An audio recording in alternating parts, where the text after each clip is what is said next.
Hey, what's up, everybody? My name is Jeremy Schumacher. I'm a licensed marriage and family therapist. I'm the Jer in Wellness with Jer. Thanks for stopping by and checking out the channel today.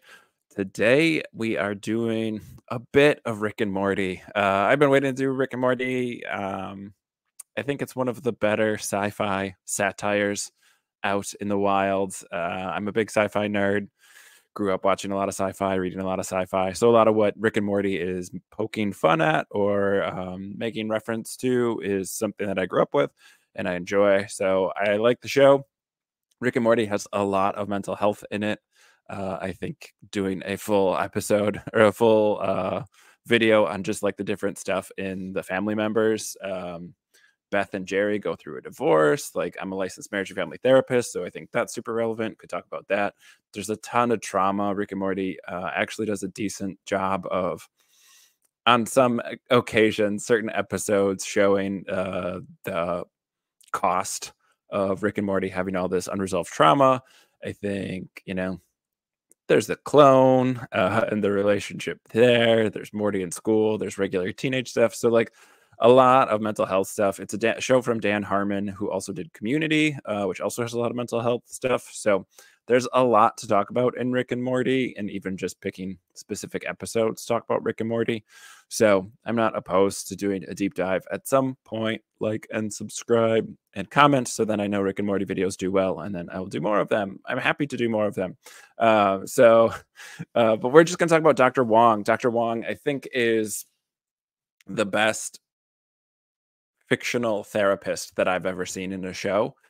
This is not including the episode that's about Dr. Wong. I'm picking and choosing where, like, she dates the president. The president episodes in Rick and Morty are never my favorite, and so we're going to exclude that one from season 7 or something like that. So we're just doing the earlier episodes of Rick and Morty where Dr. Wong makes an appearance. I think these are just going to be clips from seasons 3 and 4. We're first introduced to Dr. Wong in the Pickle Rick episode, in which Rick turns himself into a pickle to avoid going to therapy. So we're going to have some clips from that, and we're going to talk about how realistic Dr. Wong is, honestly, in the episode, and kind of what's good about the representation of how therapy works, and why it's not like falling into those tropes of TV. Just like fictional therapy. So let's go there now. Smith family, I'm Dr. Wong. Come on in.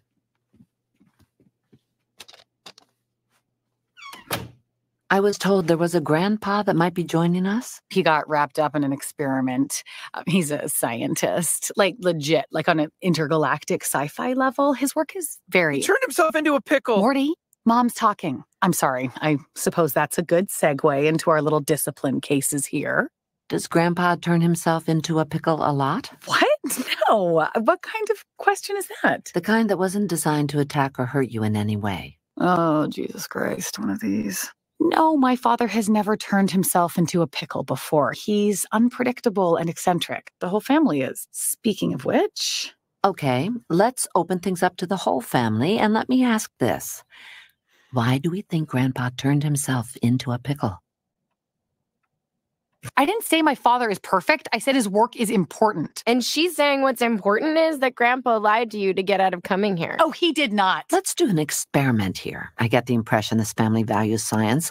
So raise your hand if you feel certain you know what was in the syringe. Raise your hand if you know for certain the syringe does not contain anti-pickle serum.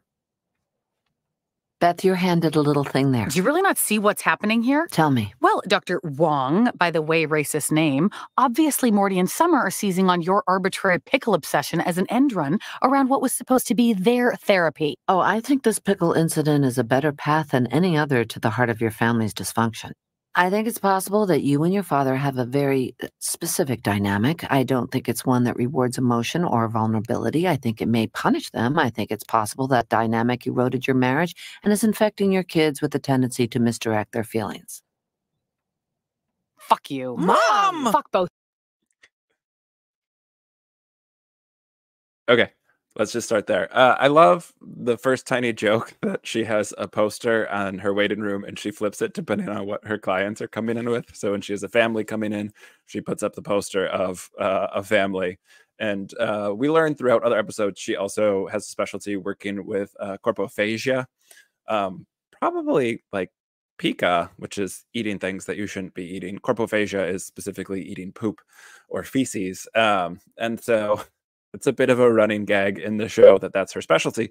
But again, like that's kind of realistic. A lot of the therapists who have been in the profession for a while end up having a niche that's kind of specific, and you to market yourself and to be in business for yourself, you kind of have that thing be what you do. And so I have specialties in religious trauma. I'm a couples therapist. So that's like my bread and butter. I do a lot of couples therapy.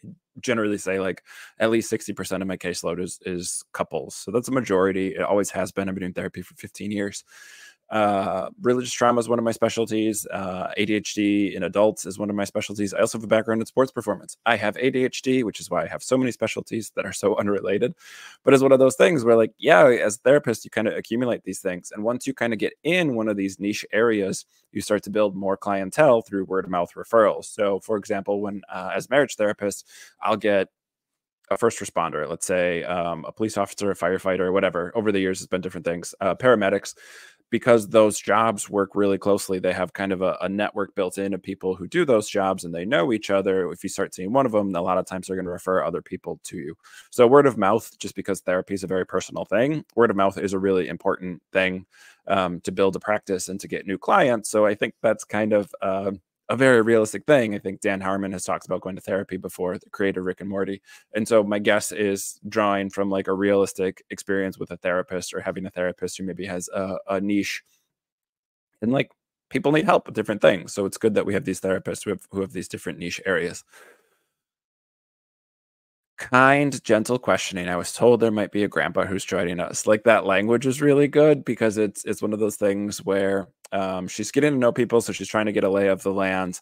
And Beth, the mom, wants to talk about the kids acting out, and Dr. Wong kind of gently lets her go a little bit, and then says, like, I think this pickle incident is as good of any to get to the bottom of things, and sees that the kids want to talk about stuff with grandpa and Beth doesn't. And so she uses that as a way to kind of get into what's really going on, which is a tactic. It sounds, therapy sounds so manipulative. We're being manipulative for people's good.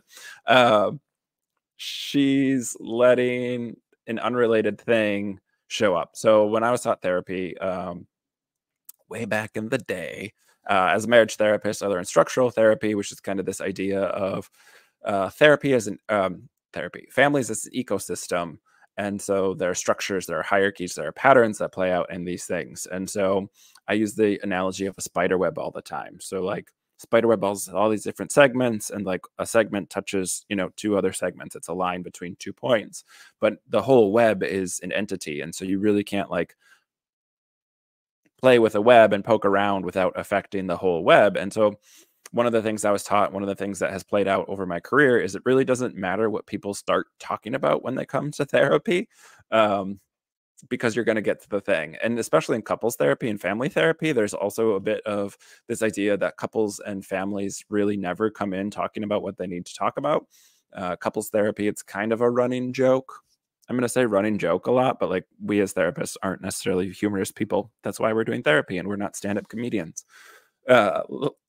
The other profession that talks about mental health a lot. So one of the jokes is like at session 6 or 7 for couple session, you'll either be wrapping up therapy or you'll be getting to the issue that brought them to therapy. And so there's kind of this idea that couples will have this alliance, not that they wrote it out on a whiteboard and have it all planned, but they're going to avoid talking about what they need to talk about. And they're going to come in with a specific topic. In family therapy, this is known as the symptom bearer, a client who is acting out, is bearing the symptoms of the family, but is not the problem. They're the symptom, but the root is somewhere else. And so in family therapy, you have the symptom bearer, and then you might have other issues going on. So whether it's a parent's substance use, or there's abuse, or there's whatever, like a kid is acting out, that gets all the attention, but that's not really what's causing the acting out. And that's not what needs to be resolved in order for the family to be healthier. So similar to that, and the way that Dr. Wong kind of wraps it and explains it, I think is really accurate and good. That would be what I would consider to be good therapy. And then Beth is kind of this therapy's dumb. I know better than this. And therapy is dumb. Like, as a therapist who pays my bills by doing therapy, like, we don't have the answers. We don't sit on top of unknown knowledge. We're not explaining things people don't know. We're usually explaining things that are well known and well established and backed by research. We're just explaining it in a way that fits somebody's specific example or specific life circumstances. So it's rare, like, you're going to go pick up a self-help book that's going to have a bunch of advice and a bunch of recommendations that are for a general audience, but it is rare that you get to work with a professional specifically for your life. And like, that's really what therapy is. It's taking all this information that exists out in the ether and has been studied and researched and making it fit your life specifically. Like, you get a specialist using their specialty just to fit your life. So that's what makes therapy work. That's what it's cool. Like, there's very little that I ever say. There's nothing I've ever come up with on my own in therapy. That might not be true, but like, we repackage stuff. We make it make sense for your specific set of circumstances. It's one of those things where we're not like, I don't know, we're not gurus. We have information. We just have studied it and have a lot of access to it, because it's our job. And so we study it and we stay up to date on it. And then we learn things from our clients, and we just have this accumulation of knowledge. We're just trying to apply that knowledge to your life specifically, as opposed to be super hierarchical and say, here are the answers. There are therapists who do, here are the answers, and those are bad therapists. There are therapists who give a lot of advice or give unsolicited advice. I think those are bad therapists. I think I, as a therapist, give more advice than some other therapists, but it's also, I don't want to say unwilling, but a lot of times my clients say to me specifically in session, tell me what to do. I don't know how to work through this because I'm so collaborative and I'm trying to get the clients to connect the dots. So Dr. Wong does a little bit of both, where she kind of lays out, here's what I'm seeing. What does the family think about it? But she never really goes like super prescriptive and saying, here's the advice I would give. All right, let's watch more clips. Both of you two. What do you think is in the syringe, Beth? You're the one that costs $200 an hour. You tell me. Anti-pickle serum. Your kids think it might be anti-pickle serum. My kids pee their desks and suck on unbaked vases. They're just angry at me for divorcing their father. I never said I was angry at you. That's the point of pottery enamel huffing, Summer. You do it so you don't have to say, I'm angry at mommy out loud. Oh my God! Oh, there's pictures of people eating poop in there! It's not my job to take sides or pass judgment. Do you think when your father asks for that syringe, you could ask him? He won't have to ask for it, okay? He won't need it. He'll just make more. He doesn't need anything from anyone. You admire him for that. It's better than making your problems other people's problems. Jerry, do you agree that? Okay.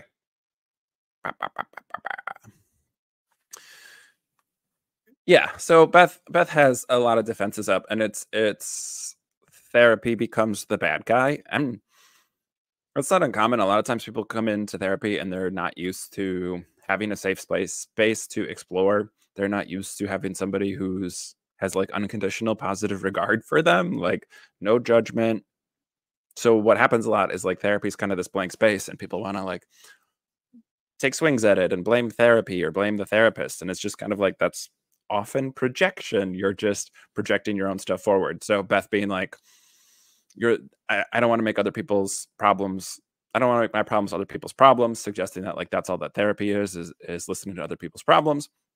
And like, that's a bad thing for some reason, but also like bringing up how much she costs and saying, you're the one who costs $200 an hour, you solve it. And like, that's the thing. Like, therapists aren't necessarily trying to solve things. They're just trying to show, hey, like, here's what I'm seeing. I have all this knowledge and information about psychology and the way that families and couples interact. What does this knowledge mean to you? Like, how does that sound? What lands from what I'm sharing with you? And so, especially in family therapy, there's a lot of ability, and in couples therapy too, there's a lot of ability to throw something out there as therapists to share a hypothesis or to say, here's what I'm seeing. Is that what you're each seeing? And so in family therapy, like Beth is very defensive here, but the kids are both on board. And so that's telling the therapist something useful as far as the structure in the family goes, that like, hey, here's where the problem is residing. It's not necessarily that the kids are acting out or having issues. Those are symptoms. The real issue is that what are the adults doing that are making the kids feel like their family life, their structure isn't safe and secure, and therefore the kids are acting out. I don't remember if it's this clip where we get into. It's a different clip. Dr. Wong also uses I statements. So there is I would say like a pretty basic techniques that Dr. Wong uses, which isn't bad or wrong. She could be a therapist who's been doing this for a lot of years and still use those techniques very successfully. One of my favorite therapists of all time, Harleen Anderson, does like a storyball technique. And it's, again, like you can learn it in a workshop she teaches. You can use it. You learn it in your first year of grad school when you're doing therapy. Like some of this stuff works well because it works well. Like some therapy techniques can last your whole career, and they're pretty simple. So she uses I statements again. Like I don't know, some of it's hokey, like some of it is really prescribed, and I tend not to do therapy that way anymore. I really try and build something unique to each client and what they're coming in. We're building something together. I'm not coming in and saying, here's how I like to do therapy, it will work for you. Kind of saying, here's what I know about psychology, let's figure out how we can make that work for you. So all right, next clip. Dr. Wong's solid here, like good understanding of what's going on, good way to kind of hold clients accountable without being judgy or getting involved. Like she said, not taking sides, not passing judgment.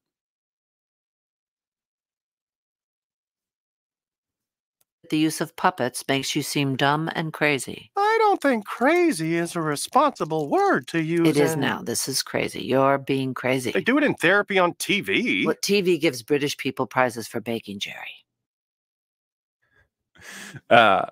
Yes. And we therapists, especially younger millennial therapists, I would say, and like as Gen Z starts to get into therapy, we are people, and we will say things like, that seems crazy. Maybe not the word crazy specifically, but like, again, this idea that like therapists can't say like, that's outside of what's typical. I tend to use the paradigm helpful or unhelpful. I used to say healthy or unhealthy, but I tend to go to like the evidence of, is this helping us? Is it getting us to where we want to be going? So yeah, I don't necessarily defend the use of the word crazy here. It's not a word that I use real often. But there is some validation for clients who feel like something is crazy, like denying global warming, like that's crazy. And so when you feel crazy, or when you're dealing with something like injustice and like you're looking for some validation, it can be really powerful for your therapist to kind of agree. So if Beth is saying, hey, these puppets are making me crazy, and the therapist joins in with that, that would make sense. Most therapists aren't insulting their clients, but may use some stronger language to highlight that like this is outside of what would be considered helpful.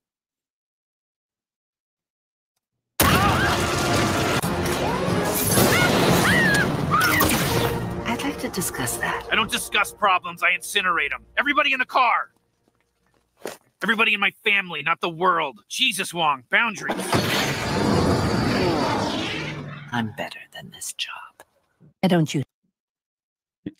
Okay, let's talk about that for a little bit. So in that last clip, that's not that's not the same episode with the kids anymore. That's Beth and Jerry are going through a divorce, and they're in couples therapy.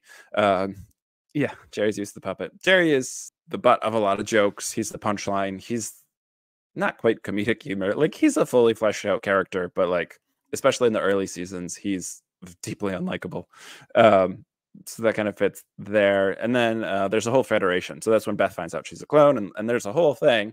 But it shows that Rick has built in these self-defense things inside of the therapy room, and he has phrases he can use to get out of these things. And so Dr. Wong says, I'd like to discuss that. And then Rick turns around when he's clearly broken up a ton of boundaries, breaking into the office, installing equipment, et cetera, et cetera.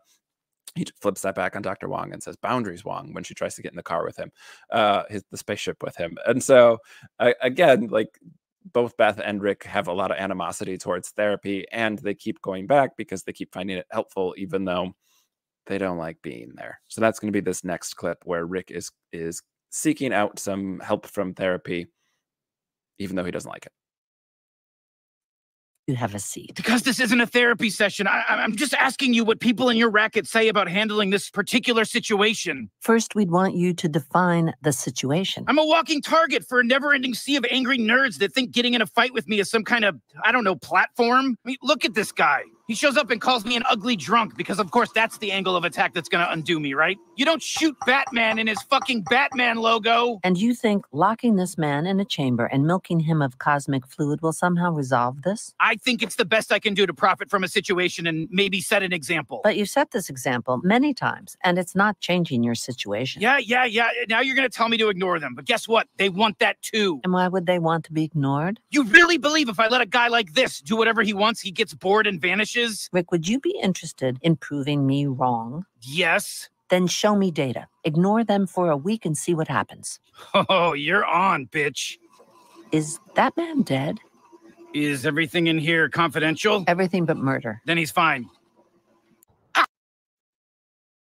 Okay. Murder's confidential.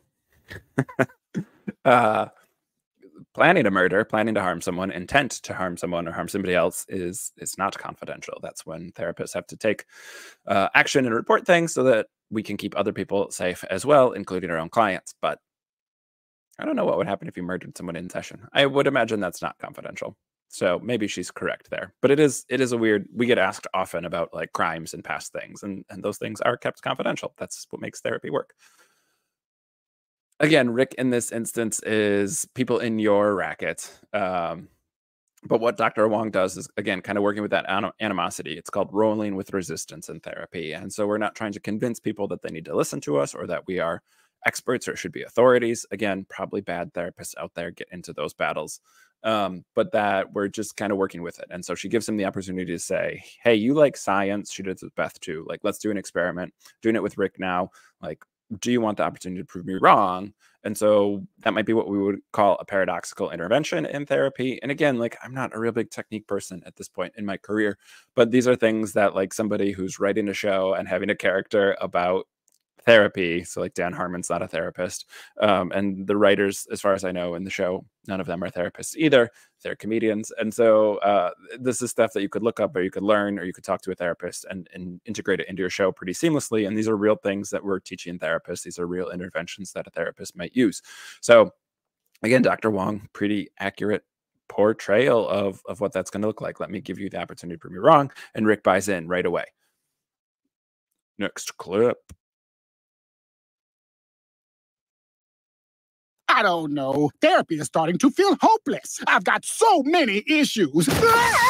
We need to talk. Hey, no. I will not speak with you if you refuse to treat me and my patients with respect. Oh, Lord. I was a fly. So unburdened. So free of shame. Well, I'm officially cured. Here's your data. Hard proof that God hates me. I ignored a troll and Jerry beat the guy's ass. Now he's got this orb and he's using the power, which I gave him, to annihilate planets of Hitlers, and everyone's popping champagne. Rick, you came here because you wanted things to change, and they're changing. It's working. Oh, so if my bumbling moron of a son-in-law beats up people, it's working. But if I do it, it's a cosmic abuse of power? Rick, listen to yourself. You're complaining about how you have to be careful with your immense power and that Hitlers are dead. Everything you're describing is positive. Oh, shit. Not reacting. That really is the kill move? I don't know if you need to think about it in terms of murder, but yes, just stay the course. Okay, good talk. Well, what you're describing is therapy, and if you'd like to keep receiving it, start scheduling your visits with Judy up front. Let's do the last clip right away too. Dr. Wong, what's up? Rick, you're late for your session. Cancel it, bill me. I'm good. You're good? Yeah, see, I put on the suit of my enemy and I fucking love it. Now I'm gonna make a giant bomb, plant it in a city, and then have the suit autopilot the bomb into space. Boom! Everyone will think Pissmaster sacrificed himself. He dies a hero, I get a win I'd otherwise never get myself. Nice wet bow on top. I'm tempted to second guess a lot of that, but I think you might be nailing it. What? If it's free and fun, Do it. It sounds healthy. Oh, that wasn't my goal, but good to know. Shit, gotta go. Okay. I'm an old person. I don't know how to get my ads off of YouTube when they pop up. So yes, Dr. Wong using healthy as a way to decide whether something should be done or not. But also, again, just like a really smooth reframe in there where Rick's complaining about all the things that are wrong in his life, and Dr. Wong just kind of goes, listen to yourself, listen to what you're complaining about. You're upset that you're immensely powerful and you have to be careful with that. And also someone else getting a fraction of your power is doing some good in the world. Why is that bad? So just like a really nice reframe. Again, what I said earlier is like a lot of times therapists aren't old people, old wise people on top of a mountain handing down wisdom. A lot of times we're just reframing things, or we're saying them through a different lens or a different context, and that helps people look at it differently. As somebody who coached sports for a long time, I had parents come up to me all the time. How come my kids listen to you, but they won't listen to us? And I would always tell them, like, because I'm not their parent. Like, oftentimes hearing something that's useful and helpful from a different source, or from a source with less baggage, will help people process it differently. It just kind of hits a different part of our brain coming from a different source. So hearing something from a mentor or a coach or a therapist might be different than hearing it from our family of origin. And that's where a lot of therapists kind of make progress with clients, is like, we're not coming up with brand new ideas that people haven't ever heard. Sometimes we are. Like, sometimes when I'm working with someone who doesn't realize they have ADHD and we get that diagnosis sorted, and like, that's really helpful for people, and that's brand new information, and that'll be really helpful. But like, it's not like I, as a therapist, am creating that diagnosis or coming up with something totally new. It's just applying what I know to that person's specific life. And so I think Dr. Wong, again, not flawless. The episode where she's dating the president for a little bit, I think, took some of the shine off of her. As like, oh, she's a really good therapist. But through these episodes, like, really good therapist. So the Pickle Rick episode, and then the Analyze Piss episode, which is obviously a spoof on Analyze This, both play like, she plays a big role in those episodes. She has her whole separate episode later in season 7 or 8. I don't remember which one.